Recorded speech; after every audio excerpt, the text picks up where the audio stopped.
Oh, hey, we're live. Yay! Good evening, ladies and menfolk. Welcome to episode 71 of Word Ninjas Live. We have all collectively survived yet another week, despite life trying to kick the crap out of all of us. So, yay! I am your instigator of insanity. There's no modifier before that. Not anymore. Otherwise known as Charles. Joining me tonight are the regular people who also cause trouble, like Will Hello. and Calvin Hello, hello. and Ed walking way far in the background, and a chili packet. Chili, chocolate. A best talking bar of kind. chocolate, and no one else. Correct. All right. Let's see. What do we got for a show tonight? We got the We talking prepared chili this show way in advance. It's Definitely actually not put together at the last second. Oh, of course not. No, we would never do that. Pull tab and slide out. What? Oh my. Not touching that one. Neither is she. Meanwhile, Justin is highlighted on the screen because he has the first talking point, so everyone gets to watch this. Hooray! Crap.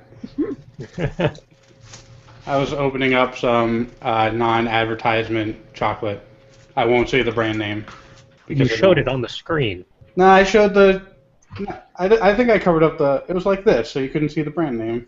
It says it right in the middle underneath the piece of chili. Wait, crap. You can see, I didn't you even can notice. clearly see it on the piece of chocolate. And the Shut it.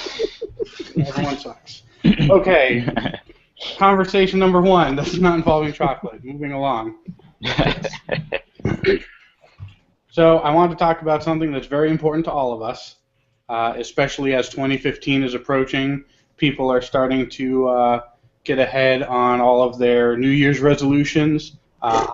Because I'm insane, start my new year on December 1st, so I've already gotten sort of a head start. So I figured I'd set up this topic about getting started and talking about all the things that block us from getting started and how we all go about doing the things despite best efforts. So wanted to just go around and talk about things like lag time, brainstorming, planning what you're going to be doing, choosing locations, choosing your start time, and all the other little distractions that you typically have before getting started. For me, I would say that I have to be in the zone, and that zone doesn't come very often and doesn't come forced. Is it the danger zone? It's not the danger zone, luckily. And it's not the Twilight Zone. That's good. And it's not the chocolate zone, which is disappointing. But I kind of need things to be perfect, and I've started moving to things that are statically perfect already. So, in the past, I always had to get everything perfect before I start something. But now, in advance of all the things that I'm going to be doing, I set up workspaces so that I can do the work that I want to do at these particular workspaces at home and at work. So, for example, in the dining room, I turned that into an exercise room, and that's now all set up and ready to go. I've turned this little corner that I'm sitting at right now into a writing studio, and everything's set up and perfect. I even got my non-advertising candle lit next to me, and other various accoutrements, including scotch and coffee, which is important for a writer. And I finished cleaning my typewriter, and it has really good action now. So everything has been set up. Ironically enough, I haven't started anything yet. Work has been a pain, but I've actually gone and made a pledge to myself, and all of you are going to hate this, no video games on weeknights. You monster. And I find that because I have a laptop and a computer, my laptop can't play any games whatsoever. except maybe like a turn-based Civilization style game, and maybe Hearthstone. But that's not installed, and I just don't turn on my gaming computer on the weekdays. And I have a long laundry list of things that I like to do on specific days. There's some flexibility that I have built in, but basically I get home and do my workouts, then take a shower, get ready for bed. I've streamlined everything. Once that's done, I've got a couple options depending on what day it is. It could involve writing. It could involve, learning Mandarin, which, practicing on the piano, doing some coding. So I've got all these things to do, and as long as I don't turn on my gaming computer, I find that I don't actually have as much distractions as I usually do. Because my gaming computer is also my TV, which includes my Netflix, browsing Reddit, and all the fun YouTube videos that are out there, getting distracted by montage parodies. There's a world of hurt on that computer, and now I don't turn it on the weekdays. That's some pretty good discipline, man. Well, it's only been 3 days, so let's not talk about this quite yet. I take back what I said. No, it has been 3 days. You don't have to take back what you said. Okay, I'll take back part of it. Okay, great. So what are your typical routines before getting started, and then what's the trigger that usually brings you into the getting started and actually doing the thing that you're supposed to be doing? Excessive amounts of panic beforehand, usually. That sounds about right. It actually really depends for me as to what it is I need to start. I've kind of segmented my life into 3 different parts. I got my work life, which is, my day job work life. I have my other job work life, and everything else.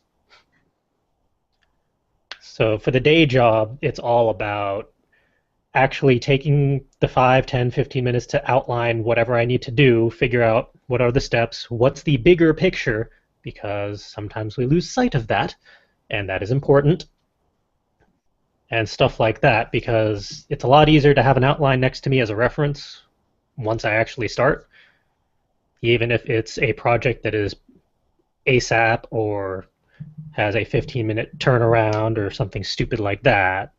I still need the time to prep. Otherwise, it's just a crapshoot as to what happens.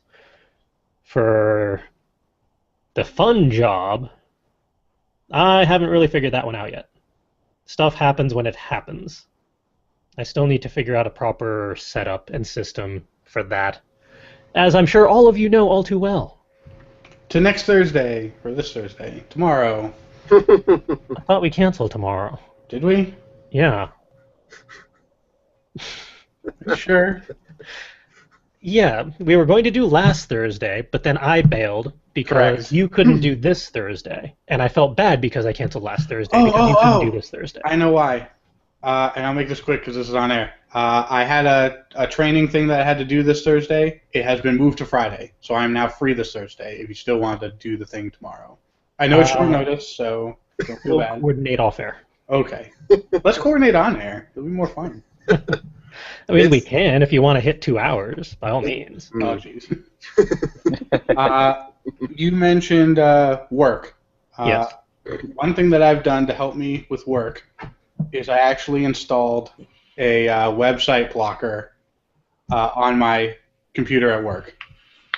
Its only purpose is to allow only 45 minutes total of Reddit time. And then once that 45 minutes is up, I can't use it for the rest of the day. I would need to put that on my phone, because that's where all of my work time distractions happen. I'm lucky enough where that's not the case. I don't usually use my phone for anything. But yeah, I'm hoping to spend the rest of this month, year, whatever, figuring out a new process for getting shit done, because shit needs to get done for various reasons that I don't really want to put on a live recording that other people could potentially see. So, no. And as for getting stuff started in just my everything else part of life, that one I'm actually figuring out a lot quicker, mainly just by saying I'm going to do this and then actually starting to do it rather than just talk. Like all my Terra 2015 stuff, I outlined it and then I actually acted on the outline and started grabbing stuff for like the GRE studying and figuring out what my exercise routine is going to be now so that I can actually move again and sit for more than 5 minutes at a time. One thing that I suggest people who are listening do, if you are a New Year's resolution person and you're like, oh, January 1st, it's the new year, it's time to start now.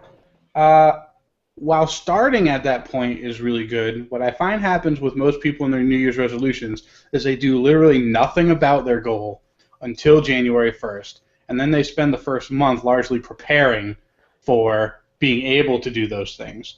And that's kind of why I've started my New Year's on December. Because I have this big list of things that I want to do in 2015, but I have to start preparing for that now.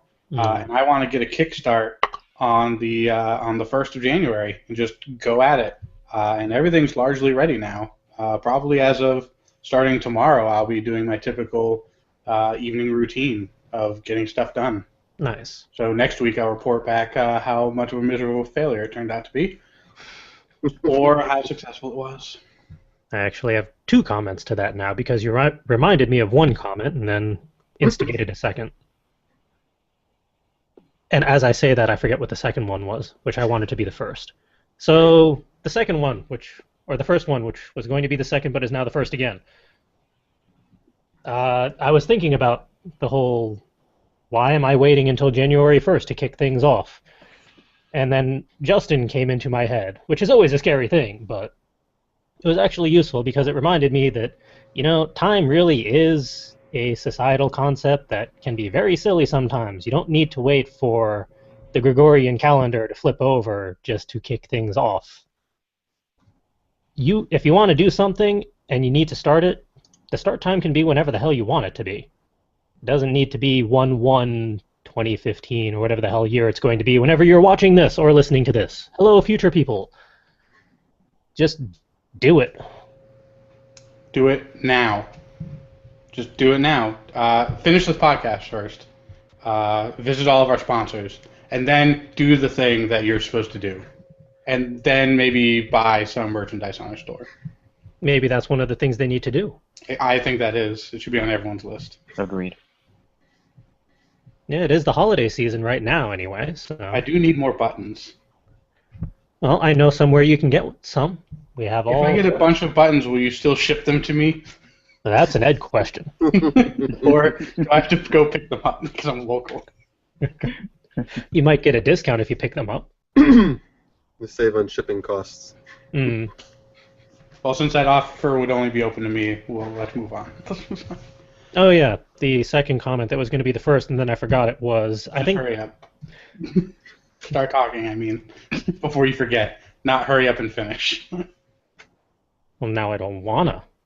All right, moving on to topic leader Charles. Second topic.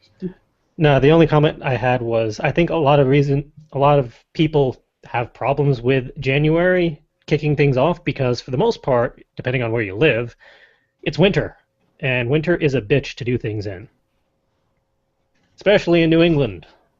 Yes, where the winter starts in January and ends in April. If you're lucky. It was snowing today, and it pissed me off. Only where you were. It wasn't snowing where I was. Didn't get any here. It's snowing right now in New York, Ooh. and it's been snowing all day. Ooh. Yeah, but still. I've just had rain all day. Yeah, yesterday I had to drive to New Jersey and back, but we'll get to that later. Well, did anyone else want to chime in on this topic before Justin shoves me onto mine?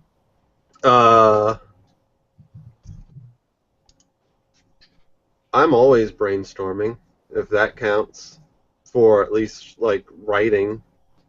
But for actually getting started, I've discovered that I am really random and sometimes very spontaneous about doing anything. Like, for example, yesterday I was working on editing part of the audio for the next Not Suitable for Word Ninja podcast, looked at my desk, saw some dust, and stopped everything to dust my desk. Well, a clean workspace is useful. Yeah, But it I came understand that. it came from nowhere, and that's usually my motivation to do a lot of things. I'll just suddenly be like, I'm doing this now, and then I do it. And that happens with writing too. I open up my notebook and try to write every night, and some nights, especially the past couple, I stare at a blank page for several hours, and then eventually I'll just be like, I'm writing now, and I'm writing, and all the brainstorming I did will actually get onto paper. For those that live with other people, I will also occasionally tell the other person that I live with to not bother me for a set period of time because I'm easily distracted. So I will literally tell my wife, okay, I'm getting into the zone. I'm putting on my headphones. I'm not going to listen to a single thing you say for like the next hour. I have to get this done or it will never get done. And it largely benefits you because it's called cleaning the apartment. So shut up, don't bother me, and I'll see you in an hour. And then I just go to town.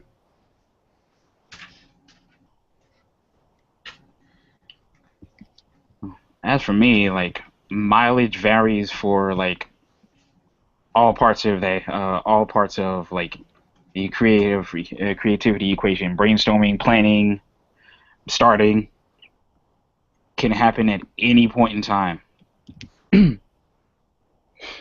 Like this, I'm just gonna stick with the creativity aspect because like all the other parts of life, work, and things like that, I don't feel like talking about that right now. So we're gonna just leave it at creativity. Like that happens at any point in time, like any time. Like I will wake up with an idea, and with like if that hits, start time for like writing something down has to be like within 2 minutes of me having that idea. Do you If keep a notebook handy, like on your dresser, or you have your phone and you start dotting down notes before you forget everything? Precisely. My phone or my computer, whichever I can grab first, because they're both right next to me. Wow, that's convenient. I should keep like a steno pad next to my bed for those times. Like you'll be surprised like how handy that will be. Like especially when you have like a really out of nowhere idea, or especially if you're trying to record dreams and things like that. Or on the other side of the sleep schedule, when you're trying to fall asleep and then you remember something and you're like, oh God, if I forget this tomorrow morning, and then you start getting anxiety over it. Yeah. Typically just writing it down on a piece of paper and then sticking it, on your dresser and then making sure you look at your dresser every day. And usually you have to get some socks, so you're probably going to look at your dresser during the day. So that's what I also do to get rid of like some nighttime anxiety, is to write it all down, and then I don't have to think about what if I forget, and then I won't usually have nightmares about it. That's actually not a bad idea. And you saying that just reminded me of something that I forgot for the last 2 nights. So thank you. You're welcome. So Past 2 days, CJ has forgotten his socks. Better than forgetting pants, especially in this weather. So, like, with all that I just said, location choosing, like, wherever the hell I am at that point. Planning, what the hell is that? Something other people do, or so I've heard. I will occasionally hit up a friend that I know is also productive somewhat, and we'll have what I call productivity day. And I'll just go over to their house, or they'll come over to my house, or we'll get together at a Barnes and Noble, and we'll just start doing stuff. I was about to say doing it. That would imply other things. And we just start going at it, and which is also not good statement. we start doing our business? No. Okay. Anyway, so we both do the work on the computer, and oftentimes we won't really communicate all that much. We're just in the same room, and there's a lot to be said about, oh, this person right next to me is getting some work done. Maybe I should be getting work done too. And that kind of helps with the distraction of, oh, look at this other tab that has some video game journalism on it. Or, oh, look at this other fun YouTube video or Facebook page. Having somebody right next to you that's also doing work works out really well. And I like to have those productivity days. That's how I got my 12,000 word day, just chilling out at Molten Java for like 13 hours as various other nanowers and people came in and out. It's good to have the extra people around. Unfortunately, I lack extra people around here, which is unfortunate. Which is why I sit in my room for most of the night. Same here. And try to get work done while I have YouTube staring at me on the TV. Say what you want, like, YouTube helps me out. Well, like, basically whatever I have beaming onto my Chromecast, like, helps tremendously. With that being said, I figured out that excuse me, you could beam SoundCloud onto the Chromecast. Oh no. Which is fan-fucking-tastic. It'll pop up everyone's comments at the bottom of the stream. Thankfully, no. Thankfully, yes. That's SoundCloud can often be much like the YouTube comments. Yeah. Unless something's purposefully ironic, and then they're very amusing. But most of the time, they're not. Yeah. So between YouTube, SoundCloud, I know I can also beam Crunchyroll, Netflix, and Hulu onto my Chromecast, but I leave that alone for obvious reasons. So having that in the background and just like generally having like that nice like TV like that TV hiss in the background, I find that for some reason very conducive to getting stuff done. I think that's how we got through college.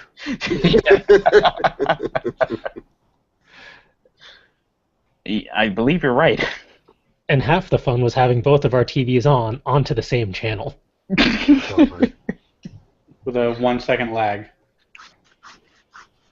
Actually, there was no lag because like we basically got the same signal in the room. So yeah, since we just had a splitter. Calvin and I would have that when chatting over Skype video, and we'd be watching the same thing on TV, but there'd be a slight, and I would hear it from my TV and through my computer speakers because his microphone was picking up his TV. Right. So I would hear it here and then get like a 2 second delay hearing it again.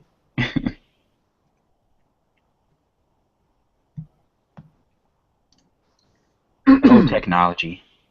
Oh, speaking of technology, I finally got cable internet installed in my house. Yay. Hooray! What were you doing before? DSL. Not ideal. Far from ideal. AOL. Might as well have been. Let me regale you with a quick story. Part 1 of the full coverage miners video I uploaded last Monday. It took me 8 hours to upload. Oof. I uploaded part 2 2 days ago. 3 minutes. Oh wow, that is a noticeable difference. I'm like, holy crap, are you serious?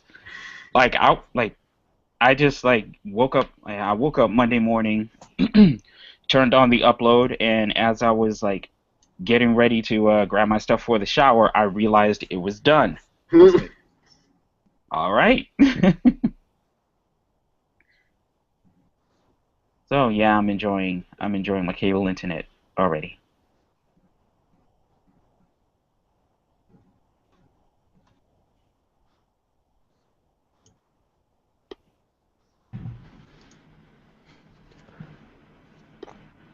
Oh, hey, a pause. Are we running out of things to talk about for this topic? I was just Sure.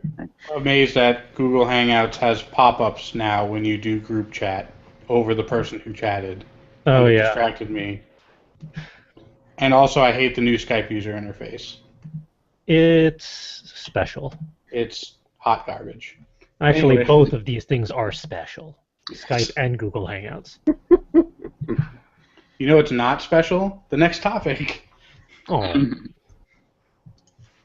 Oh, yeah. Oh wait, no, that's not what I meant. Let's see. Not that tab. That one. Hey, we have another talkie point. Seeing as how everyone's lives were collectively imploding, including mine, I thought I might have been doing a solo show tonight, so I just decided to toss in a topic just in case I was talking to myself, which is always a bad idea, actually. But the topic is what book, album, movie, show, etc., whatever, really has resonated with you or made you look at life differently. Because everyone I've talked to out there has had like one show or one media thing that has really stuck with them. Usually more than one, but thought I'd keep it easy on you. Mm. I had difficulty trying to come up with something. Mm. I don't know if my brain is fried from everything that's been going on. I cannot think of anything right now. Well, while people have nothing, then I'll fill in, just as I was planning to. I have two books, surprise, surprise, that have really stuck with me since high school. Good Lord. That was like 5 lifetimes ago. We got Sophie's World by Justine Gardner, which is basically a history of all philosophers. No spoilers. It's on my list of books to read. I have it on my shelf. It's a history of all the philosophers out there over time with, it's not really litfic, but it's not really YA, because that was before YA was even a category people acknowledged. Somewhere in there. It's fantasy mixed in with all the philosophy stuff, so you actually learn all the different philosophers' perspectives on things, and it really does make you think and try and perceive life differently.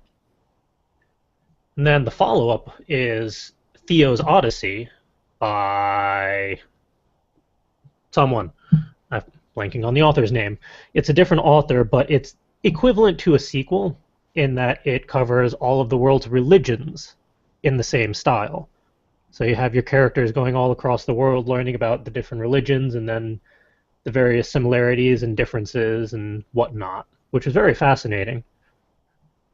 And it tied in a nice little story for the characters to make it believable and all that. But it was interesting to see how all of the various philosophers and religions and whatnot out there, if you take the time to learn them, you can start drawing parallels and kind of see how things are different. I'm really glad that Justin is muted because all I saw was his facial reaction to whatever is going on in the background, and that was priceless. I'll explain later. Fair enough. But yeah, for some reason, those two have really stuck with me forever. And they're still on my shelf somewhere back there. Although I need a new copy of Sophie's World because I've lent it out twice and it's really falling apart at this point.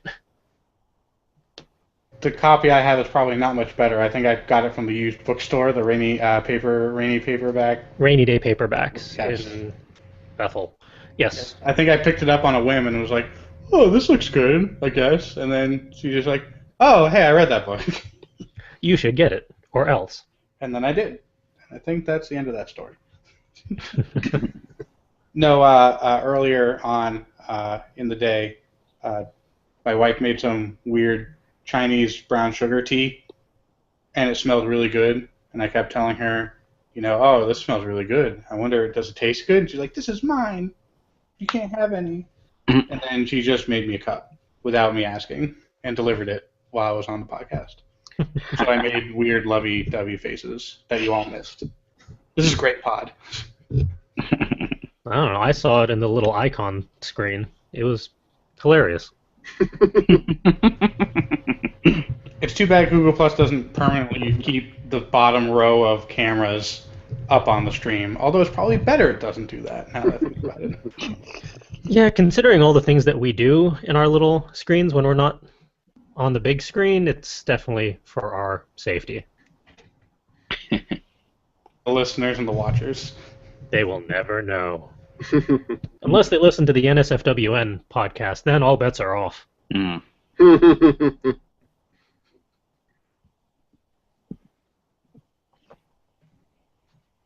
So, does anyone want to at least pretend to have an answer for this one, or was this just a poor timed, clever idea? It's a clever idea, but whenever I'm put on the spot with, like, pick out particular things like that, my mind always just goes blank. Like, Fair enough. excuse me. I'll have answers for it. I'll come up with them tomorrow. Post them in the comments. I think this is a topic we can revisit next week after I've had more time to think. I have a couple things in mind, but I wouldn't be able to say them so succinctly. I have one that I can say with certainty, and that is Calvin and Hobbes, the Bill Watterson comic strip. Mm. That one was just always resonated and Taiko. There we go. just always resonated with me, and it's just interesting to see the world through Calvin's eyes, and I don't know. I want to know where he came up with all the ideas for the various snowmen that he created. There's an entire arc, Attack of the Deranged Mutant Killer Monster Snowgoons. I have that book. It's wonderful. I don't think I've seen all the strips from that one, just a handful that are the more popular ones.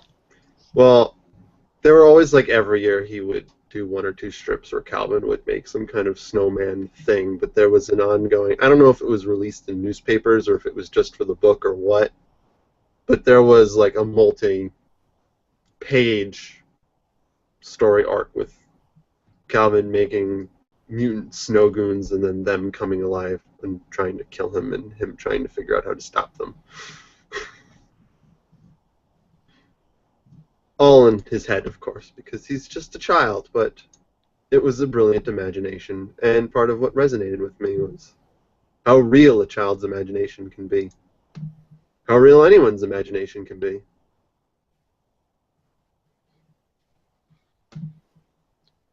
I'm getting distracted by the chat, or the comment section, not the chat.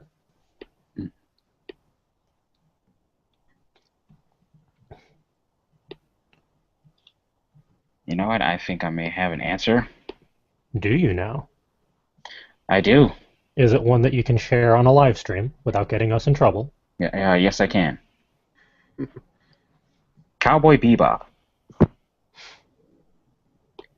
Like, I grown up watching like a lot of different anime, and then like kind of like just kind of enjoying it at face value, but Cowboy Bebop came along and just like overtook my senses with like the like all the character development, the like the worlds that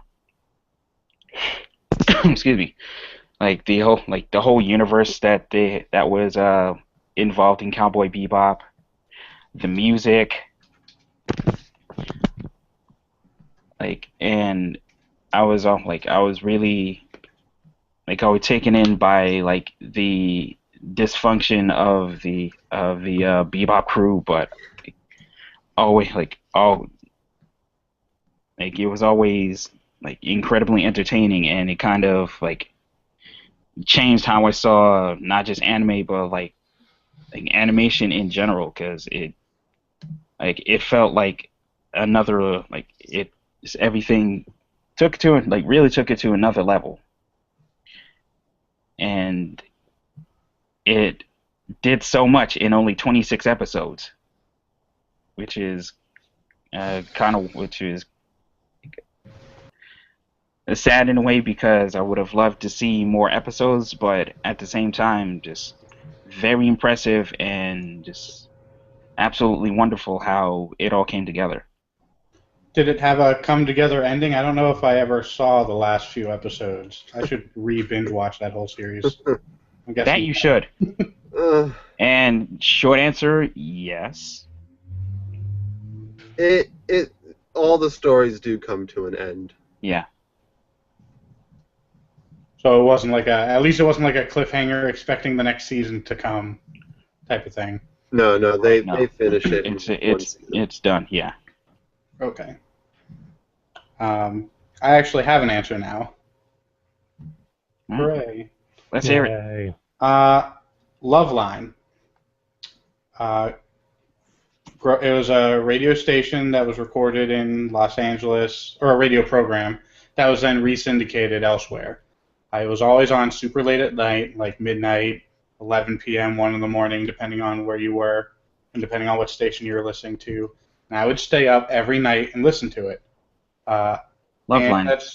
That was the one with Drew Pinsky, right? Yes, correct. Yes. And that's probably, it stuck with me in two ways. One, it permanently ruined my sleep schedule for the rest of my life, which is probably why I'm a night owl.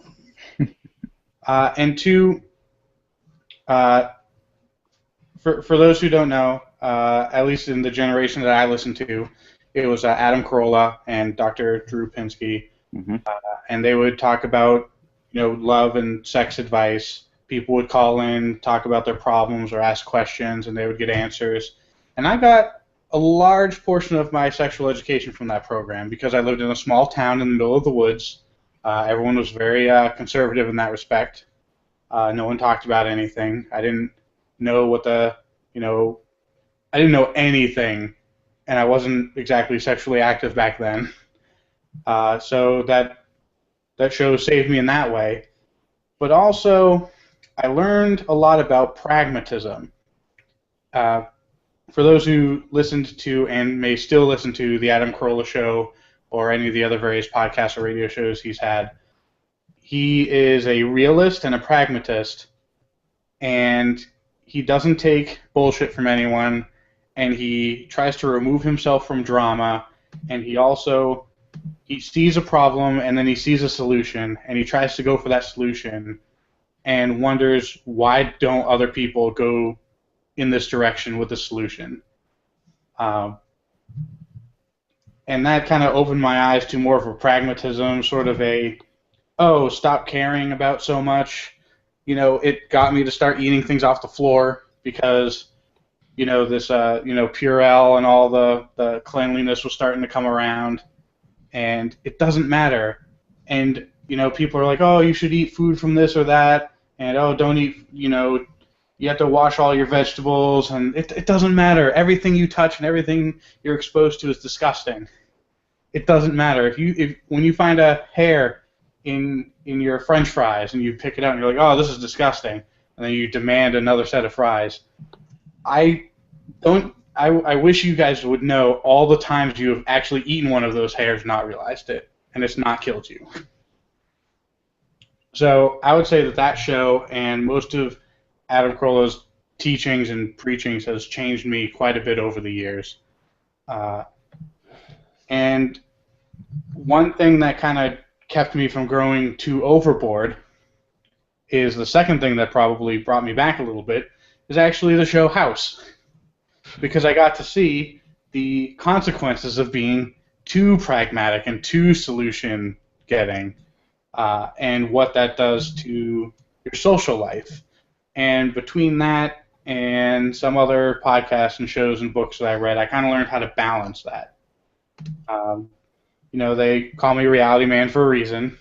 And sometimes I get a little crazy, but I could explode way worse than I do. And I'm not just talking about you guys. I'm talking about in life other people that come to me for advice and need things from me. And I see obvious solutions, and I'm just banging my head against the wall. Why don't you see it my way? but people aren't going to see it your way. So you have to at least expose them to your ideas and ideals, but trying to force it upon somebody is not going to work, and it's usually going to come back at you, much like every episode of House, until the end where he's always right. But that's usually, that's the fantasy part of a TV show. So yeah, I would say Loveline and following the Loveline post Adam Carolla and Dr. Drew Loveline and kind of going a little bit further than that probably changed me as a person probably the most.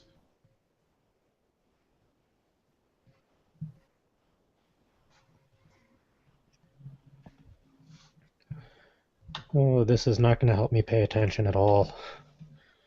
After my amazing speech. I'm failing at multitasking. We now have a hashtag on Twitter. Oh? Yes. Yes. Go on. The hashtag on Twitter is hashtag word ninjas. So now I'm trying to figure out how to set my phone app to track that. Oh, search, save. There we go. Yay. It's usually a lot easier than you think it is. Usually. It's just I haven't really played with Twitter much. So. Do I still have my Twitter app on my phone? I don't. Oh, yes, I do. All right. Look at that. So. It makes sense, so people can talk to us via multiple channels.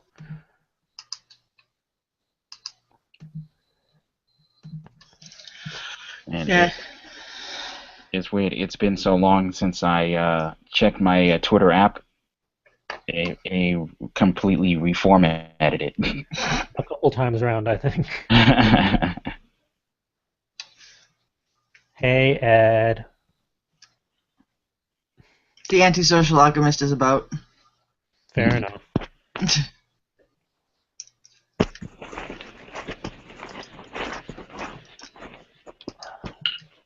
I think we've pretty much burned up these two topics for now, but if you're watching and or listening, by all means, post your responses in the YouTube comments. You can use Twitter now. Well, you could have used it before, of course, but hey, if you toss in the hashtag WordNinjas, we should be able to see it now and continue the conversation that way. Woo! That's cool. Yay. We have a hashtag now. Woot! Now I'm kind of curious. How do I check that? Do a Twitter search for hashtag word ninjas. It comes up with its own page of results. No, And it is its own URL that you can just look at. I should have actually said full sentences with all the words and whatnots for context. I was curious how many followers we had. Apparently 176. Ooh. Not Wow. bad. Not bad for doing nothing with our Twitter handle. Hashtag word ninjas. I see it. I figured the plural makes more sense since that can be our community. Yeah. And I hope our community is more than just one word ninja.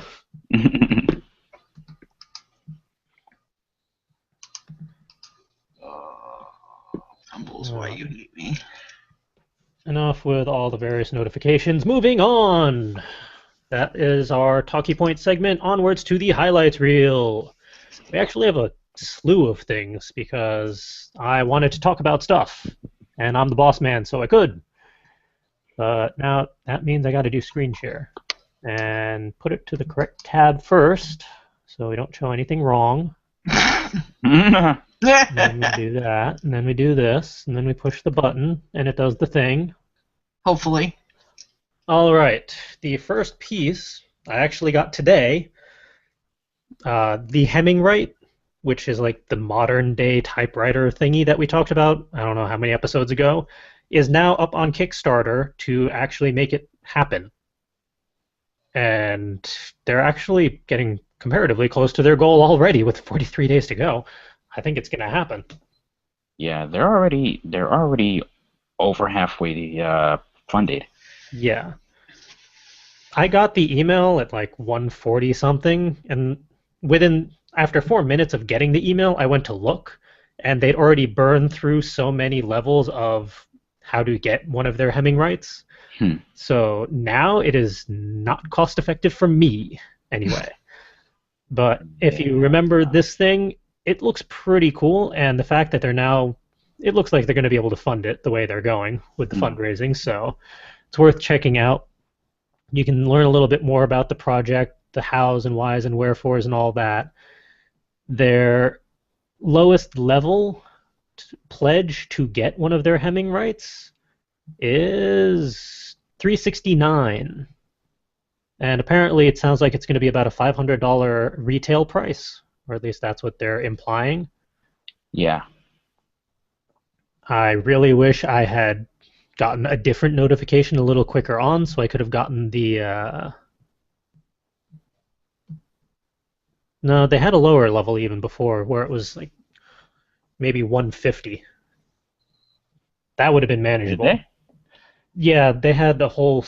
actually, do they still have it here?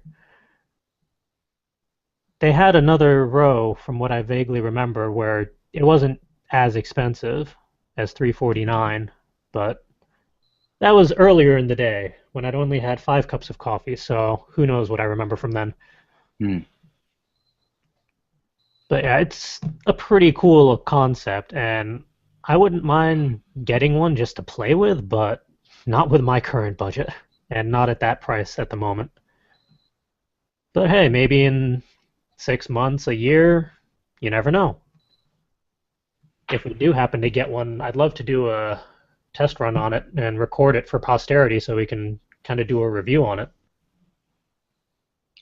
That'd be awesome. If need be, we can even do a side-by-side comparison of our traditional typewriter versus this distraction-free typewriter, as they pitch it. And my distraction-full typewriter that now is welded like a Terminator to a USB device. Yeah, you're not going to be doing that to mine. Not allowed. Clean yours. And next up, we got another thing that we've had on our show previously, Pub Slush. We actually interviewed one of the people there, and I got an email this afternoon, that they're doing a 25 days of free books giveaway.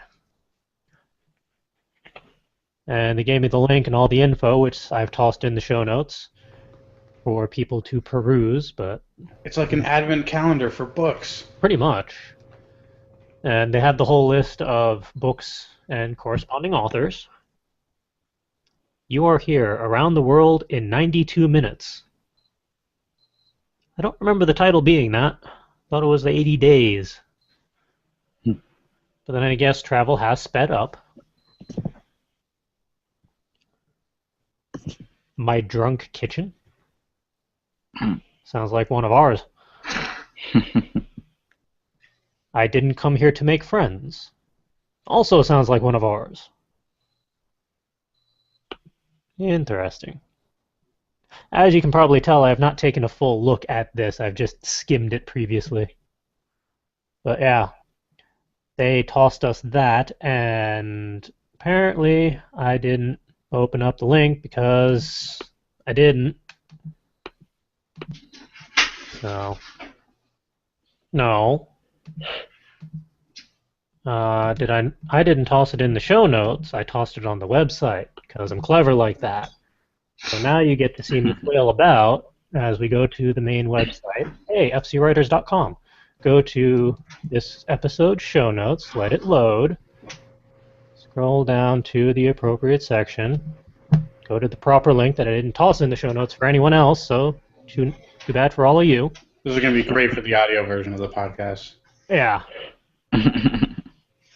But they also tossed us another, not a giveaway, but a discount sale code thingy. They're offering called Pub Slush Prep. They have a multiple level offering for program to help you raise money for getting your book published and out there and all that. While their basic level is free, that goes like 50, 75, up, blah, blah, blah, blah. If you use the discount code GIFT, it was in all caps. I don't know if that's important or not, but GIFT, you get $50 off, which in effect could get you the bronze level for free, which sounds pretty cool and I thought was worth tossing up on the show, presuming that you're watching this within December of 2014. After that, I don't know if the code will be valid, so get on that. What does that even entail? You got free campaign checklist, customized email template, initial email consultation, tips to successful crowdfunding. We could use that.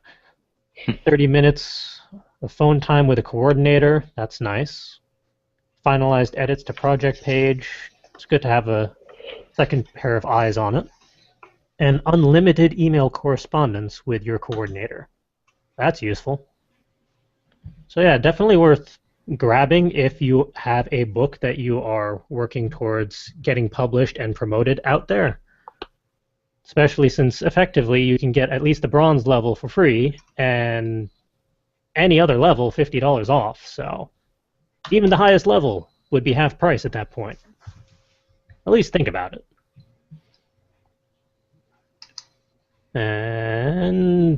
But wait, we have more, because I tossed everything into the highlights reel. Because why not? So many things. All the things. This week, well, since last Wednesday anyway, that is a week for me now in podcast time. This artist, Marie Digby, has been the soundtrack to my work life. Because why not? I think I tracked her down via the podcast Coverville or the morning stream. I forget which because I didn't write it down, and I listened to both. But she does covers, she does originals. A lot of it is acoustic, but definitely worth checking out. It's definitely gotten me through the week. And it's been a while since we've tossed an artist on here. We were due. And because it's also chronologically relevant, episode 2 of Full Coverage Minors has come out on our channel. So you can now watch the next 30 minutes-ish of The Automaton Factory, care of Calvin and Will. Yeah. Even I haven't watched this episode yet. I've been meaning to, I just haven't gotten 30 minutes yet. But I am curious to see how it all goes, because I have not been given any previews or spoilers. I'm looking forward to part 3. Part 3 is going to be where the really good part. When does part 3 come out? Next Monday. Right. So watch this one and then keep an eye out for that one. Yep. Next part 3 is the 15th. Part 4 is the 22nd. Nice.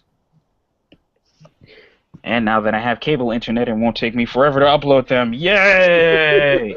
Yay! Might even be able to send you footage now at a not 12-day download time speed. Yeah. Good lord. I hope while I'm going through this highlight reel, someone else is keeping track of the YouTube channel, because I am getting notifications, but I can't really flip over to that while I'm screen sharing. I've been watching the comments. That's what I do. Yay. And the last highlight that I had on there, oh, well, chances are Marie Digby came from Coverville since, hey, that's the website highlight for the week. I have talked about this website to Calvin on multiple occasions. I'm sure he's sick of it by now, but... Not really. This is an incredible podcast that now has 1,057 episodes, which is just nuts to think about. But it is primarily an audio podcast that plays, obviously, covers. And there's always, like, if it's an artist's birthday that week, he'll do a short segment on them, or he'll do a certain style for an episode, stuff like that. And it's all legal, which is the really nice thing about this particular series. He actually pays the various legal royalties and all that so that he can play all of these songs legit. Ah, that's awesome. Which is why I really like supporting this one specifically. There are some out there that just toss it out and then they don't necessarily get back to the artists and whatnot. So, and one thing I learned this week is he actually has a 24-hour radio app on there, so you can just listen to endless covers, which is really cool and a little dangerous considering I always need more music. I'm a huge sucker for covers. I find them really awesome. Just taking some work and expressing it in a different way is something really special that a lot of artists do really well, and they don't always get their due. And I find sometimes the cover can be even better than the original. Pearl Jam's Last Kiss is my favorite example. That is also a cover. And after listening to the Pearl Jam version and going back to listen to the original version, so it's a very sad song, and the original version is like a really upbeat, high-tempo song. And it is extremely weird and uncomfortable and jarring. And maybe that was the point for that original artist. But I have to say I like Pearl Jam's version much better. But I implore people to go look for the original Last Kiss song and then try to listen to it. And then go instantly back to the Pearl Jam version.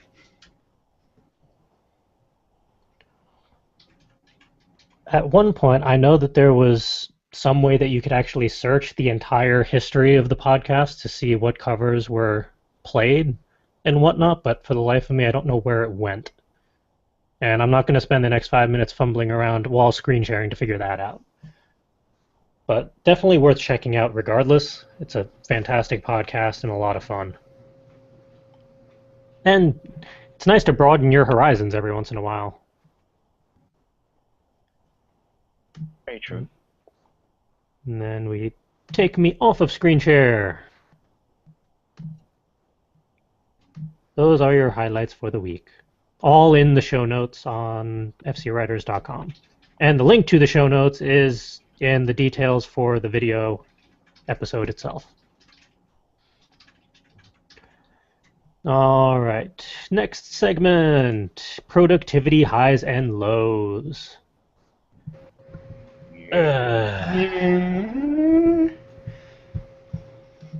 Well, I did have 2 highs and 1 low, so it's not all bad, but for myself, I actually caught up on all of the Muse food prompts for 2014.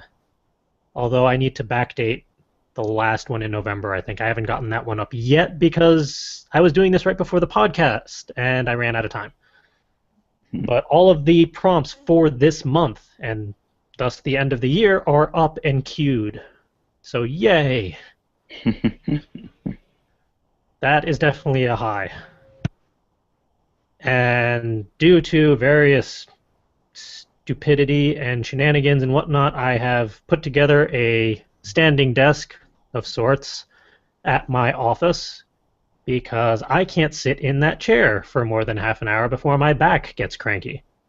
Yay for herniated discs. Oh, yay. Yeah. Herniated discs and scoliosis is not a fun combination when you need to work 10 hours a day, 5 days a week, in a craptacular chair and desk that is built for a 5-year-old. And thus a standing desk. And it has actually given me ideas of the type of standing desk I want, rather than just stacking my GRE books on top of a filing cabinet. Are you going to suspend this desk in some sort of way from some sort of ceiling joist, creating some sort of desk that you could say is hanging from the ceiling? Maybe I posted a picture that solves that situation earlier today on my Tumblr, and I think I tagged CJ's personal blog in on there, so you should be able to find it. And if it weren't for the fact that the office has a drop ceiling, I would consider it. Hmm. Especially considering the drop ceiling is filled with the Asian beetles of doom. Ugh. Yeah. My last one was unexpected realities of life are affecting Terror 2015 and by extension Terror 2020 endeavors, which is a very angering low. It's actually more of a bipolar high-low. Because it gets frustrating to the point where I snap and then I say, screw everything, I'm going to make this happen no matter what, and then I power through stuff. But that's not the way things should be. Hopefully I find a better balance. Maybe next week. But in the meantime, next one up is Will. Okay, so I completed a small story idea that I wanted to write and was able to get that completely written up, which is definitely a high. I have listed here that I completed the next Not Suitable for Word Ninja podcast. That would have been true had I been able to work on it today, but real-life shenanigans prevented me from doing it. It's almost completely done. I just have to actually put it all together. All the actual editing is done. I just need to, add in the intro, the outro, and render the final product. That should only take a couple minutes. And then, as a low, despite having a lot of ideas and a game plan, I have not been able to get any actual writing for the next chapter of Roommate done. I sit here, I know what I want to write, but then words come from brain to hand to pen to paper.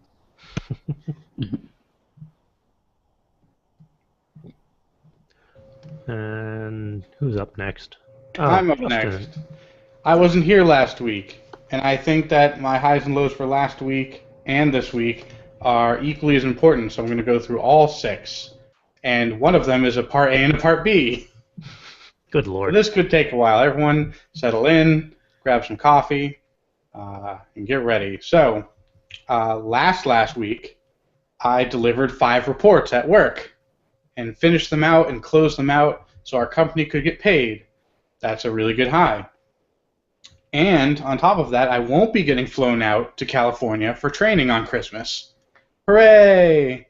That's a high, mostly a high, somewhat of a low, because usually when I get flown out to California for some sort of training, I usually try to make it so that I have like a 4-day layover in Arizona so I can visit my parents. That won't be happening, but I'll see them in the spring, and that's fine. As mentioned before, I set up all of my home gym equipment.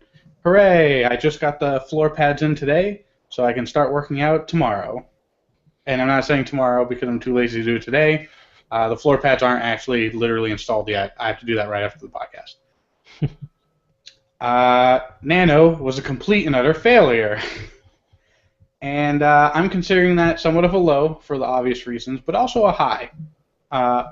Because I completely and utterly and totalitarily, that's not a word, failed Nano spectacularly, it inspired me to keep going and actually write. So that kind of leads into this week's highs and lows.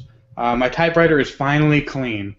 I took one more pass at it with the gun cleaner on the type bar, and now the thing has perfect action. I tried it out a couple days in a row to make sure there wasn't any residual dirt and grime.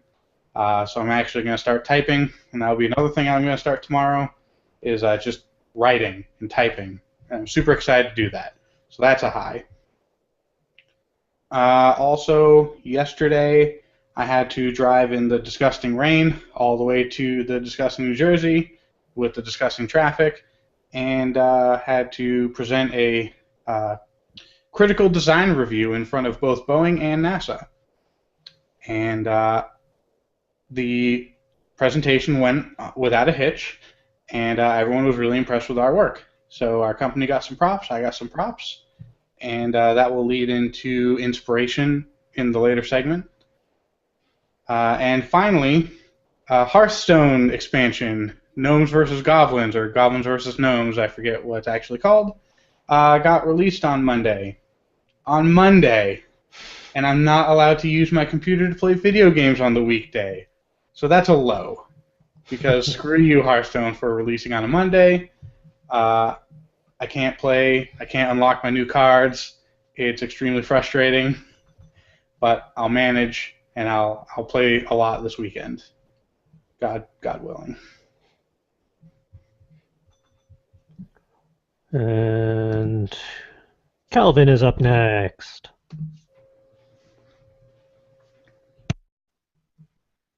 If he unmutes himself. Forgot I was muted. Thank you for telling me. All right, so I've been making progress on this website that I've been working on for countless months, or feels like years now. And there might actually be an end in sight. Maybe. We'll see. So that's a pretty good high. Another high is finally got cable internet, like I mentioned earlier in the show. So, yay! And my low for the week, my cell phone. It is borked. The sound jack is totally fragged, and so now we can't tell whether or not there's a pair of headphones in it. So not only can I not get sound out of it, I can't even speak into the built-in microphone, built-in mic, because it's trying to figure out if there's a headphones with a mic in it. So I just have basically a very small tablet now, and that's going to be an expensive low. I'm going to make one suggestion because I've had a similar problem in the past. Okay. And you've probably already done this. But if you haven't, I highly suggest taking some compressed air and blowing the crap out of the headphone jack. At one point, one of my connectors got dirty. And what happens is your phone, when you plug in a pair of headphones, it makes a connection. And then your phone says, hey, you plugged something in. Well, this piece of dirt or whatever was stuck in there. And it kept triggering on and off. Oh, the headphones have been plugged in. Oh, the headphones are not plugged in. Oh, they've been plugged in again. Oh, they're not plugged in. And eventually I just kind of, took a toothpick with some, napkin on the end of it and some compressed air and kind of cleaned out the hole and ended up getting it working. So I would suggest trying that before buying a new phone. I will give that a try, but that may not be the issue. I've actually been having issues with that sound jack for a while. For like the last 6-7 months. So it's been slowly dying? Yeah. Okay. But I will give the compressed air trick a try. If worse comes to worse, I'll just pay off the rest of the payment on that phone and get something new. Gotta figure out which phones are available, which phones are worth getting right now. Well, I have a couple suggestions, but we can do some of that off the air. Yeah, sure. Depending on your budget. And before we move on, at One Pink Monkey is requesting more whiskey. So I'm going to pour a glass of whiskey during the next segment and then drinking it on air. You never have too much whiskey. I don't have the whiskey in my room, but I do have moonshine. Is that a good alternative? Oh boy. It's an alternative. It's a delicious alternative. Depending on which one it is, anyway. Hold on. Highlight. Which one is that? Apple pie. That's the good one. Oh, well, what's left of it Yes. anyway? Um, I've been slowly hacking away at it the last couple of weeks. I'm surprised I didn't dig into it this week, given what I'm dealing with right now. Well, I find when I'm dealing with issues, I try to stay away from it because I know what it does. Same here. I know it's a dangerous game. But since I'm not dealing with anything, I will be drinking my delicious Glenlivet 16 Scotch. Nice. Oh, so now you don't have any problem putting brands out on the recording.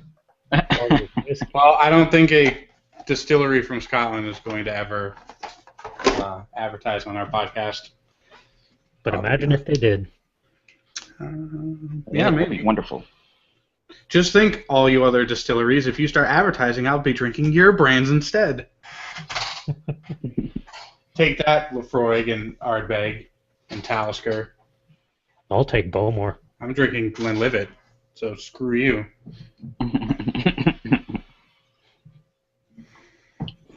I don't have a glass, so I'm just gonna drink it straight up. The Bowmore gives me shivelies. Everything gives you shivelies, or whatever you said. Well, to each their own. Next time I have a bottle lying around, you can have it.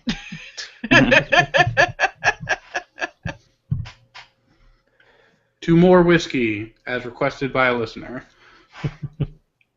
Well, technically, moonshine is whiskey. Technically. It's a white whiskey. Yes. Yes, I'll allow it. Cheers. Clink.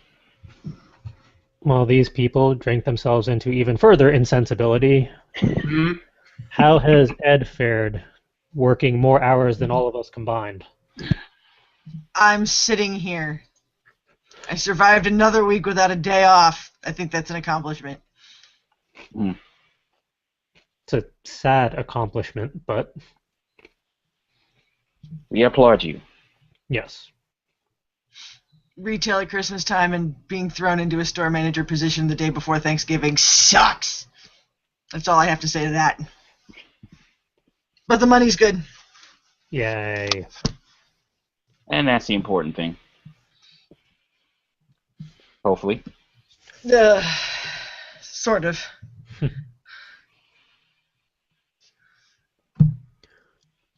But yeah, that has consumed my life for like a month now, so that's about all I have.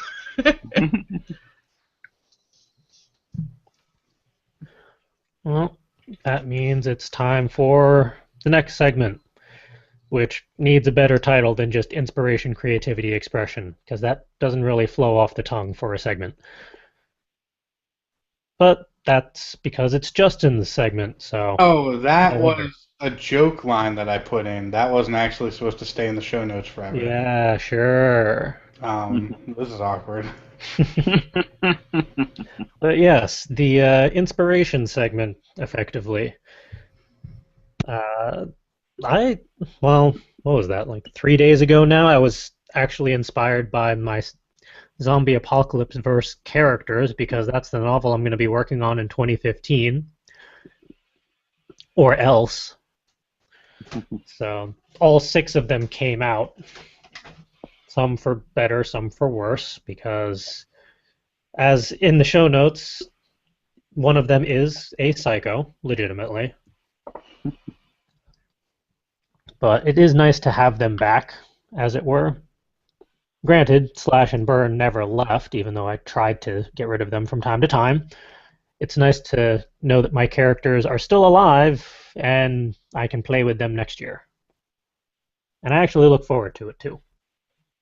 As do I. It's going to be an interesting ride this time round. And then rolling down the list, it's Will's turn. Alrighty, so after the last having trouble speaking words, I need inspiration from how to speak English again. You're not even drinking. No, I'm getting inebriated through contact. I don't know. I had a good chat with a friend over the last chapter of Roommate after he read it, and he liked it, but he pointed out that there were some flaws in the chapter that I couldn't disagree with.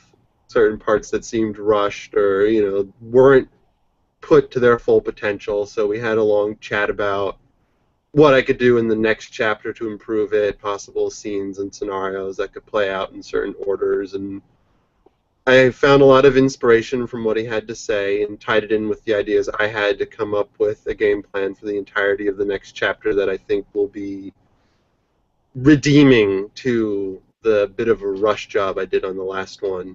If I could actually get down to writing it, which I'm going to start doing before this week is over. So,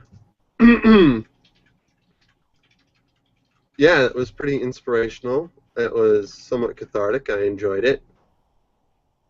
And hopefully it'll pan out for the best. And come on, Justin. Give me 1 second to scroll down. I was somewhere else on the page. Now I'm where I belong. Okay, so I want to talk about last week's inspiration and this week's inspiration, since this week's inspiration might be considered a cop-out by some. But last week, last week, I was getting into pixel art and normal map shading of pixel art, which is really cool, where you can actually have dynamic lighting in a pixel art game, and it will shade dynamically based on where the light sources are. And you can do that by having a normal map, very similar to bump mapping in 3D textures, where you have like a brick wall that's a flat texture, but you tell the computer, what the normal map is, which is basically like a layer, so there's some depth, and then the light can calculate based on the depth where the shadows and the light should be. So that's really cool. I got inspired by some people's work that they're showing on Reddit, on the pixel art subreddit. And now I really want to make a pixel art video game. And I can't decide if I want to make a cool top-down side-scrolling shooter or some sort of fighting game or a 4X game, or just the other day I decided maybe I want to make an old-school Twitch platformer that's not so much Super Meat Boy. You have to do everything exactly perfectly, but something that takes more reflex, like trial and error type of stuff. Think original Super Mario Brothers platforming. Something a little more doable, and not something so frustrated like The Impossible Game? VVVVV and Super Meat Boy and some other Spike Hell games. What is it? The Impossible Game that you just are a square going along to music and getting killed by triple spikes? Yep, that's a pretty good game. I played that for a while. Got pretty far. But yes, it's frustrating. So yeah, not something like that, but some old school platformer. I just kind of want to get back into programming again, and this would be a good way to do it. I wouldn't have any sort of expectations. It would just be me doing, what I love and doing something really cool with it. So that's what inspired me 2 weeks ago, and so I even added it to my list of goals for 2015, which is getting quite padded with goals. So we'll see what sort of trimming I do in the next couple months. You'll have to do all your planning very soon. Yes. This week, however, what has inspired me, and initially you're going to think this is hugely narcissistic, and I understand, but the thing that inspired me the most this week was myself. And I think a lot of people should find inspiration in themselves as well. If they're having, you should be proud of the work that you accomplish. You should be proud of the things you do. You should be proud of, making it through to the next day. And you don't have to get all high and mighty about it, but, everyone does deserve a pat on the back. And if it has to come from yourself, I don't find anything wrong with that necessarily. And between just busting ass all month and getting a whole bunch of stuff actually done, having people that are higher up than me, congratulating me on all my efforts, me actually setting up all of my workstations and getting ready to work and deciding to actually commit to not playing video games on the weekdays, unless it's specifically to record something for Inspire the Muse, which I haven't talked to myself about that implication. Hopefully I won't abuse that. But yeah, I'm inspired by myself. I'm super excited for what's coming and what I can do, and I'm just going to keep going and push forward and keep recycling my own inspiration. And I suggest people do that themselves because it's really rewarding in a non-awful, creepy, narcissistic way. Yeah, there is something to be said for having self-confidence. Self-confidence is totally a thing. It's not just automatically being pretentious, which for some reason society seems to believe those two are automatically interconnected. Yes, I'm not saying subscribe to the red pill doctrine, which I'm not going to elaborate further. And you should not go exploring that doctrine. But yes, self-confidence, realizing that you as a big pile of molecules that have somehow managed to assemble themselves into a competent human being, or a less than competent human being, let's be honest, some of us, including me, and still going through with it and still living your life. That's a huge accomplishment, and you should all be proud of yourselves for making it through every day. Hear, hear. Speaking of survival, who's up next? Calvin. Calvin's up next. All right. Something that inspired me this week, and why? Was it Justin?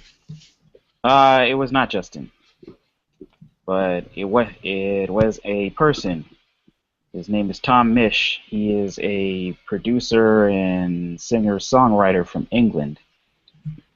I came across a song of his on SoundCloud, and that has been like the bug in my ear this entire week in the best way possible. Like I've been going through a lot of his music, and he's a pretty eclectic musician. He's a very talented guitarist. His songs range from soulful R&B to pop and hip hop, and I'm talking like the good hip hop, really good hip hop, harking back to the really quality old school beats when producers knew how to sample and weren't afraid to. I kind of feel like he's a man after my own heart because of a lot of his hip hop influences are a lot of mine, and listening to his beats and his songs makes me want to try to get back into making some beats again. Nice.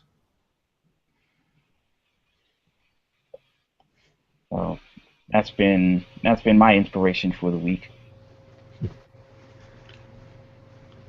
And I'm kind of curious how Ed has been inspired not to kill anyone over the past month or so, but I'm not sure if whatever answer he may have is allowed to be put on a podcast.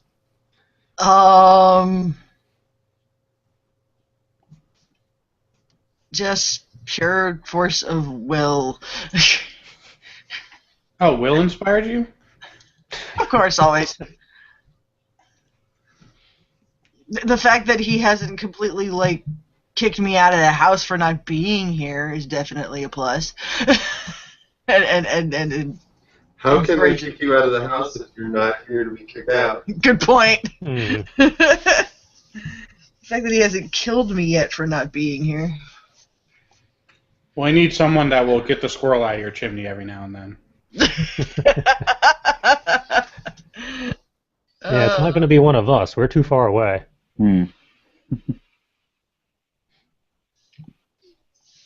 But thankfully, I get my first day off Friday, so. Yay. Sweet. I'm completely going off the grid. I'm like, nope. I told him already, don't call me. I don't care. One day, I don't care. Everyone deserves one day. Somebody better be on fire if you're calling me.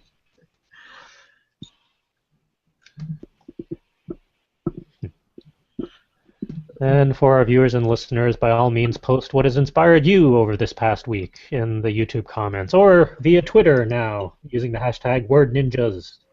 Especially if your inspiration was me.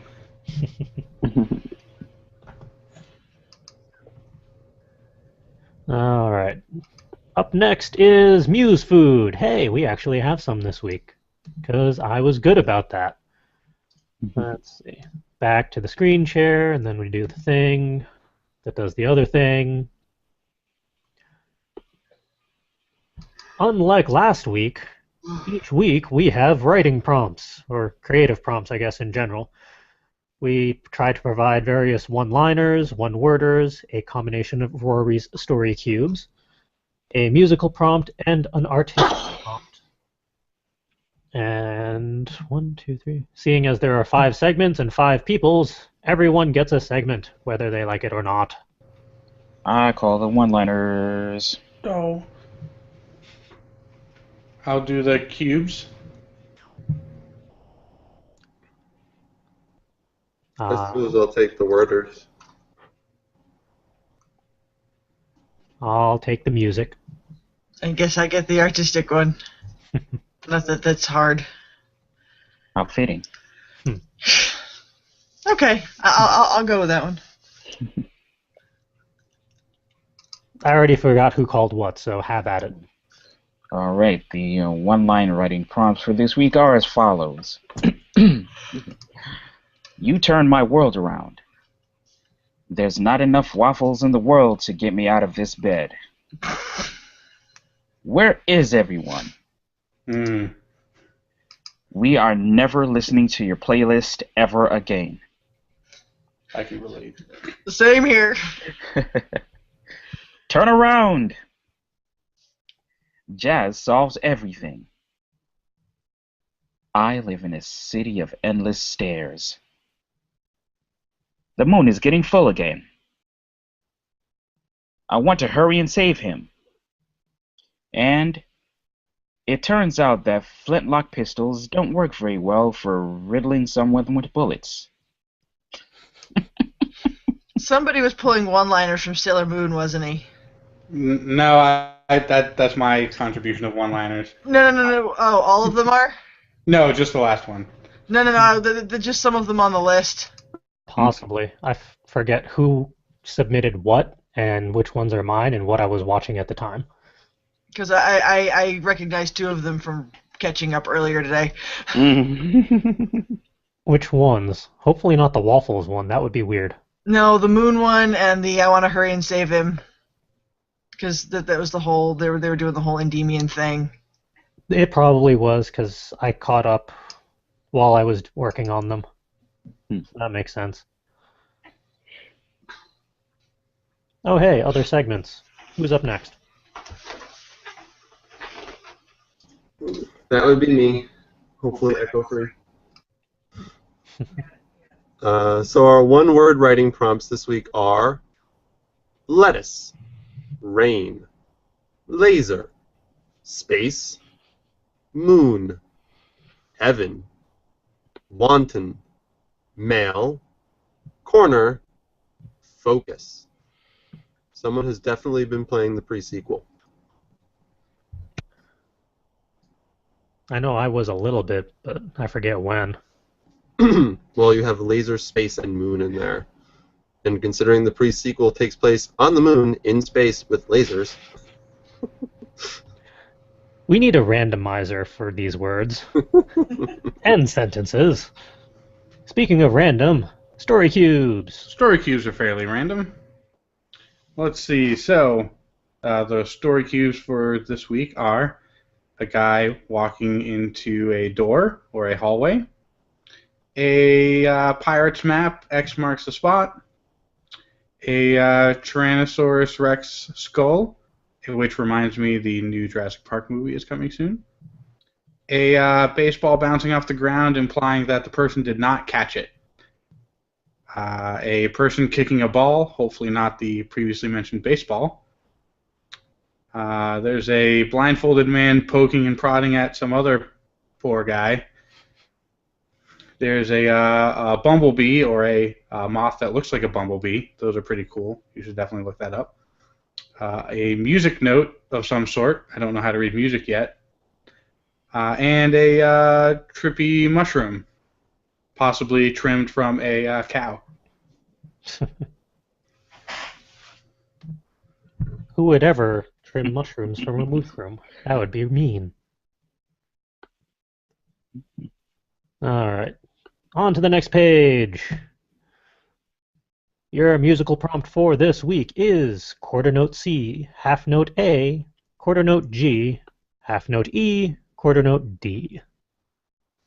Yeah, we're getting a bit silly at the end of the year with word musical notes, because why not?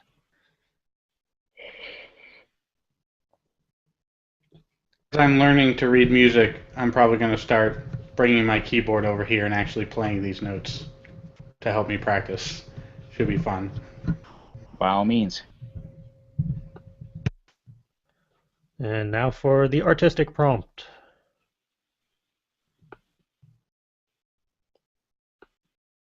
Maybe. Possibly. They're both muted. Get off of me. Sorry. Well, because if I mute, then he echoes, or... Yeah. Yeah, sorry. Okay, so the artistic prompt is strangers, whatever that happens to mean to you, just draw it. Do it! You're drawing already? The birthday alchemist demands it, therefore it must be done. Hey, I drew this week. Shush. I actually found time. Good for you. I've only done a little bit of sketching whenever I can escape work somewhat early, or at least not after 10 hours. I did it at work because I had nothing to do yesterday in the rain and crap because nobody wants to come to an open-air mall to shop. But yes, those are your creative prompts for this week. By all means, use them as you will. Whatever you happen to create, we would love to read, see, listen, hear, experience, whatever it happens to be. Send us a copy or the URL to our email address, which is wordninja@fcwriters.com. Conveniently at the bottom of the PDF that is no longer being screen shared. But it's on there, trust me. You sure? It better be. I never delete it. You had a snafu with that earlier, so. No comment. Moving on.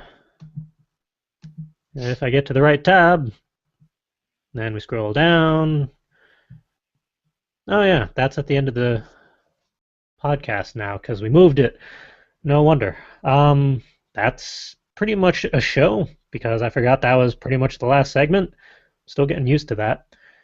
As always, we do have a couple events happening next year. The next one up is actually next month, technically. Your MiniCon, January 16th to 18th in Meriden, Connecticut, I want to say.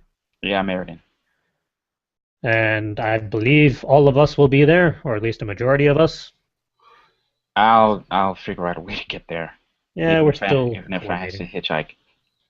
Might take you a little while at that rate, but we'll make it work. And we have like a half dozen others on the table to negotiate and figure out logistics for if we want to bother. We'll see. If you do want us to go to any of the shows, please make it in New England if at all possible, because that's where we are primarily based. And travel is expensive. Yeah, not exactly something that's easily doable right now. Yeah. But, I mean, talk to the convention staff, say we want these people to show up. Then they'll get in touch with us. We'll figure something out if we can. And please give us some sort of warning that's more than like a month, because coordinating is hard. Especially when time off from work needs to be taken. Yeah. But yeah, any events that we have confirmed get tossed on the show notes and in the events section, so check it out, see where we're going to be, plan accordingly, and come say hello. We like to meet you people. You are all very entertaining. And if you are listening to this podcast in the future, hello, future people, you can check out the live streams, usually on Wednesday nights, 7 p.m. Eastern Time. If it's not Christmas or New Year's, because for some reason the calendar decided to mess with us that way. Our YouTube channel, just search for Full Coverage Writers, or the Word Ninjas Live podcast will pop up. If you want to talk to us via social media, we're on Twitter at FC Word Ninja, and we're now trying to keep track of the hashtag Word Ninjas. I have yet to figure out how to get the notifications for those, but hopefully by the time you hear this, we'll have figured it out. I'm going to start twittering the crap out of that hashtag. Someone's already beaten you to it. I said I'm going to start doing it. Yeah, by all means. If you want to talk to us or check out our Tumblr, it's fcwordninja.tumblr.com. Facebook, it's facebook.com/fullcoveragewriters. If you are in need of some holiday gifts and baubles, our Etsy store is up, and Ed has been very good about keeping on top of all of that. We have all sorts of shiny baubles up there for purchase. So go buy some nice buttons and plushy writer's blocks for your significant others, or for yourself. Yeah, just forgive me for taking maybe an extra day or two because, like I said, I don't get a day off from the day job. Just because you're working 30 hours a day. Yeah, right. And there's only 24, go figure that one out. Yeah. Working 30 hours a day and still shipping all the Word Ninja baubles. Hashtag Word Ninjas. That's what it takes to be a ninja. Yep.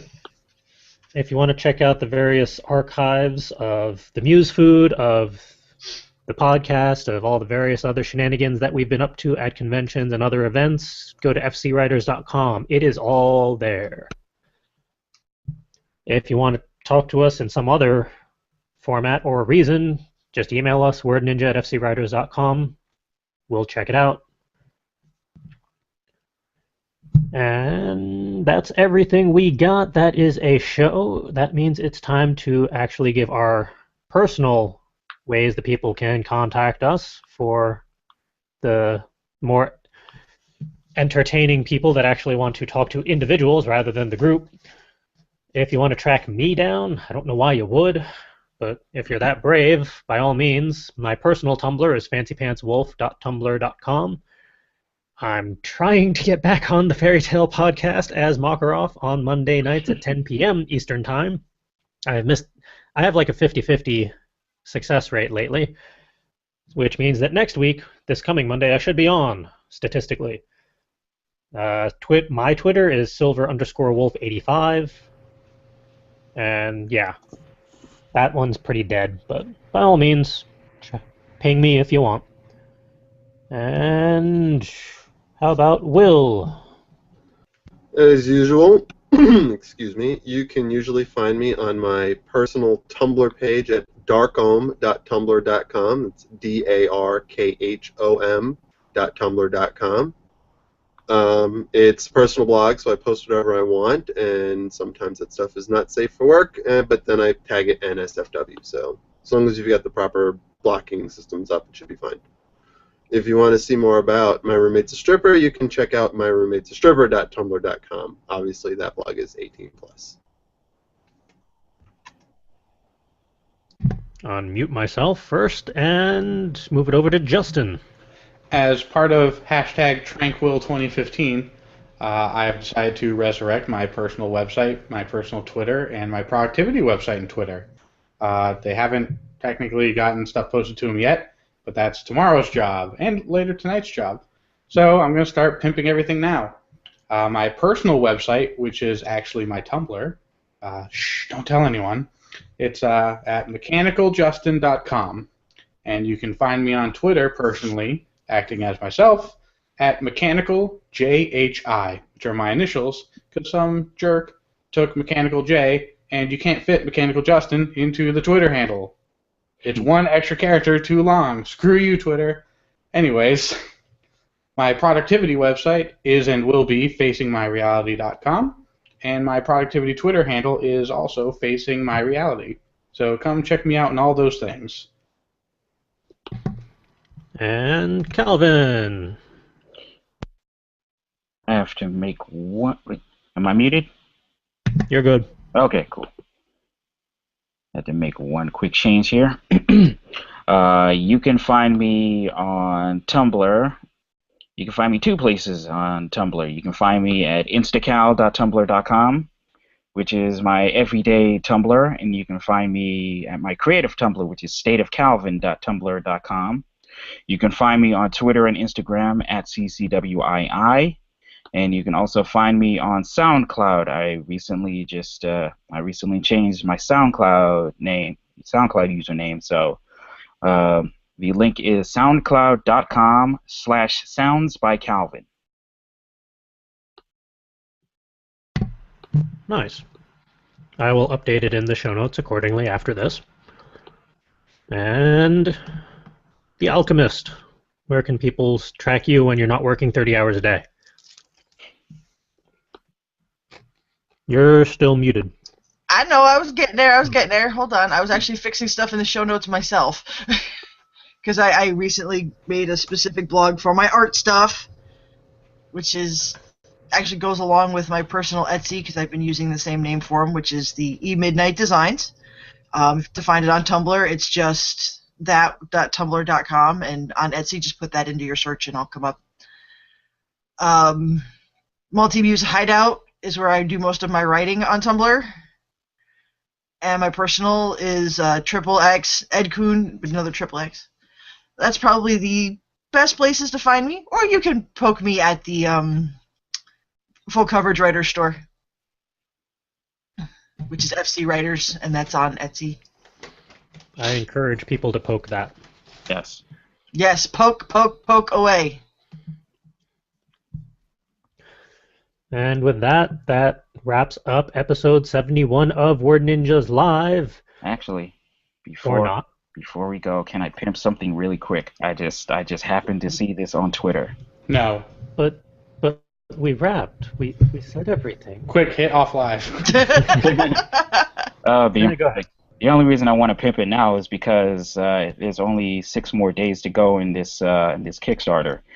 Spike Trotman, the creator of the Poorcraft novel, has a Kickstarter for his second Poorcraft book, and I read the first Poorcraft book, and it was fantastic, and I just wanted to shamelessly promote this book because Poorcraft and because Spike is awesome. And I will because- second it. Go ahead. I will second this one because I went with you when you went to go get the book. Yes, that's right. But I love Spike to death. I was also going to say it's relevant since we are a literary podcast after all, so Yes. why not pimp other books and authors? Yes, I will give you the link to this Kickstarter offline. All right. But yes, Poorcraft, wish you were here. Kickstarter, 6 days left. She's made the goal. She's passed the goal already, but still, you should back this project because awesomeness. Okay, I'm done. And with that, we wrap up episode 71. Maybe, perhaps, possibly, why not? I'm done. I mean it this time. All right, everyone. Until One more thing. and mute. Boom. Nailed it. And with that, we are done for the week. Tune in next Wednesday for the last official episode of Word Ninjas Live for 2014. Yes, episode 72 is going to be the last one for the year because the following 2 Wednesdays are Christmas Day and New Year's Day, or Christmas Eve and New Year's Eve. Those are Eves, The 2 darling. Eves. All right. Yeah. And understandably, we're going to be a little distracted. So Yeah. we will not be having any live shows, but we are trying to coordinate at least a couple pre-recorded stuffs to be queued up throughout that holiday week for you all, so you can still be entertained by our various shenanigans, even if you can't see us live. But still, we have one more episode left for the year, so come back next Wednesday for 72. And CJ doesn't know this, but I might hack the stream and actually do something live one of those eves. Probably more than likely the New Year's Eve. I haven't told him this. No one tell him. I'm going to steal the stream, and I'm going to maybe do some live shenanigans that he will not endorse. And it should be fun for everybody except him. So join in on the fun, maybe. Uh-oh. I have a bad feeling about this. Now that I've heard nothing but like 30 seconds of silence from everyone, I guess that's the cue that I should just stop this podcast. So, good night, everyone. Until next week. Adios. Bye. And then once that 45 minutes is up, I can't use it for the rest of the day. I would need to put that on my phone, because that's where all of my work time distractions happen. I'm lucky enough where that's not the case. I don't usually use my phone for anything. But yeah, I'm hoping to spend the rest of this month, year, whatever, figuring out a new process for getting shit done, because shit needs to get done for various reasons that I don't really want to put on a live recording that other people could potentially see. So, no. And as for getting stuff started in just my everything else part of life, that one I'm actually figuring out a lot quicker, mainly just by saying I'm going to do this and then actually starting to do it rather than just talk. Like all my Terra 2015 stuff, I outlined it and then I actually acted on the outline and started grabbing stuff for like the GRE studying and figuring out what my exercise routine is going to be now so that I can actually move again and sit for more than 5 minutes at a time. One thing that I suggest people who are listening do, if you are a New Year's resolution person and you're like, oh, January 1st, it's the new year, it's time to start now. While starting at that point is really good, what I find happens with most people in their New Year's resolutions is they do literally nothing about their goal until January 1st. And then they spend the first month largely preparing for being able to do those things. And that's kind of why I've started my New Year's on December. Because I have this big list of things that I want to do in 2015, but I have to start preparing for that now. And I want to get a kickstart on the 1st of January and just go at it. And everything's largely ready now. Probably as of starting tomorrow, I'll be doing my typical evening routine of getting stuff done. Nice. So next week I'll report back how much of a miserable failure it turned out to be, or how successful it was. Actually, it depends for me as to what it is I need to start. I've kind of segmented my life into 3 different parts. I got my work life, which is, my day job work life. I have my other job work life, and everything else. So for the day job, it's all about actually taking the 5, 10, 15 minutes to outline whatever I need to do, figure out what are the steps, what's the bigger picture, because sometimes we lose sight of that, and that is important. And stuff like that, because it's a lot easier to have an outline next to me as a reference once I actually start, even if it's a project that is ASAP or has a 15-minute turnaround or something stupid like that. I still need the time to prep. Otherwise, it's just a crapshoot as to what happens. For the fun job, I haven't really figured that one out yet. Stuff happens when it happens. I still need to figure out a proper setup and system for that, as I'm sure all of you know all too well. To next Thursday, or this Thursday, tomorrow. I thought we canceled tomorrow. Did we? Yeah. Sure. Yeah, we were going to do last Thursday, but then I bailed because Correct. you couldn't do this Thursday. And I felt bad because I canceled last Thursday because you couldn't do this Thursday. I know why. And I'll make this quick because this is on air. I had a training thing that I had to do this Thursday. It has been moved to Friday, so I'm now free this Thursday if you still want to do the thing tomorrow. I know it's short notice, so don't feel We'll bad. coordinate off air. Okay. Let's coordinate on air. It'll be more fun. I mean, we It's- can if you want to hit 2 hours, by all means. Mm. Oh, jeez. You mentioned work. Yes.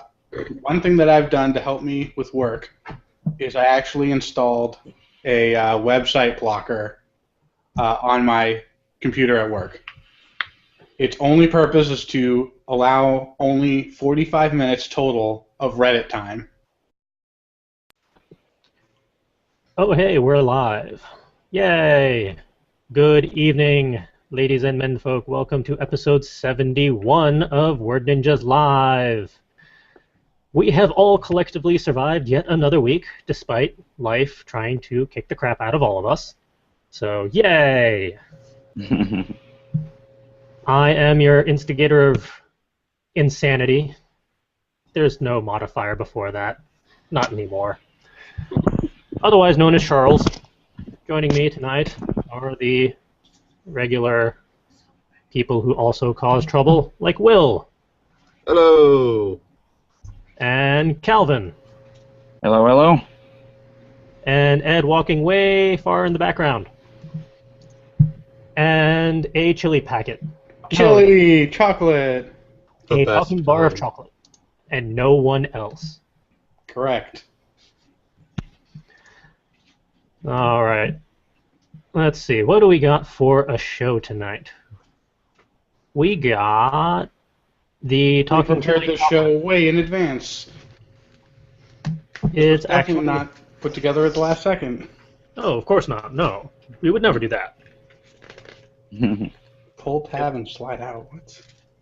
Oh my. Not touching that one. Neither is she.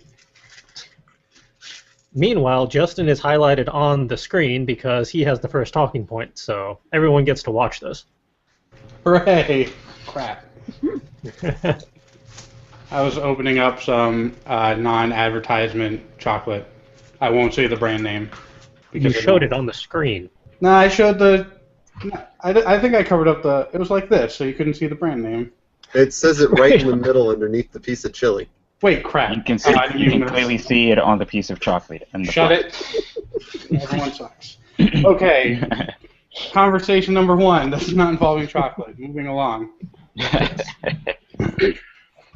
So I want to talk about something that's very important to all of us, especially as 2015 is approaching. People are starting to... work has been a pain, but I've actually gone and made a pledge to myself, and all of you are going to hate this, no video games on weeknights. You monster. And I find that because I have a laptop and a computer, my laptop can't play any games whatsoever, except maybe like a turn-based Civilization-style game, and maybe Hearthstone. But that's not installed, and I just don't turn on my gaming computer on the weekdays. And I have a long laundry list of things that I like to do on specific days. There's some flexibility that I have built in, but basically I get home and do my workouts, then take a shower, get ready for bed. You know, I've streamlined everything. Once that's done, I've got a couple options depending on what day it is. It could involve writing. It could involve, learning Mandarin, which, practicing on the piano, doing some coding. So I've got all these things to do, and as long as I don't turn on my gaming computer, I find that I don't actually have as much distractions as I usually do. Because my gaming computer is also my TV, which includes my Netflix, browsing Reddit, and all the fun YouTube videos that are out there, getting distracted by montage parodies. It's just, there's a world of hurt on that computer, and now I don't turn it on the weekdays. That's some pretty good discipline, man. Well, it's only been 3 days, so let's not talk about this quite yet. I take back what I said. No, it has been 3 days. You don't have to take back what you said. Okay, I'll take back part of it. Okay, great. So what are your typical routines before getting started, and then what's the trigger that usually brings you into the getting started and actually doing the thing that you're supposed to be doing? Excessive amounts of panic beforehand, usually. That sounds about right. I actually did, really. Get ahead on all of their New Year's resolutions. Because I'm insane, start my new year on December 1st, so I've already gotten sort of a head start. So I figured I'd set up this topic about getting started and talking about all the things that block us from getting started and how we all go about doing the things despite best efforts. So wanted to just go around and talk about things like lag time, brainstorming, planning what you're going to be doing, choosing locations, choosing your start time, and all the other little distractions that you typically have before getting started. For me, I would say that I have to be in the zone, and that zone doesn't come very often and doesn't come forced. Is it the danger zone? It's not the danger zone, luckily. And it's not the Twilight Zone. That's good. And it's not the Chocolate Zone, which is disappointing. But I kind of need things to be perfect, and I've started moving to things that are statically perfect already. So, in the past, I always had to get everything perfect before I start something. But now, in advance of all the things that I'm going to be doing, I set up workspaces so that I can do the work that I want to do at these particular workspaces at home and at work. So, for example, in the dining room, I turned that into an exercise room, and that's now all set up and ready to go. I've turned this little corner that I'm sitting at right now into a writing studio, and everything's set up and perfect. I even got my not advertising candle lit next to me, and other various accoutrements, including scotch and coffee, which is important for a writer. And I finished cleaning my typewriter, and it has really good action now. So everything has been set up. Ironically enough, I haven't started anything yet.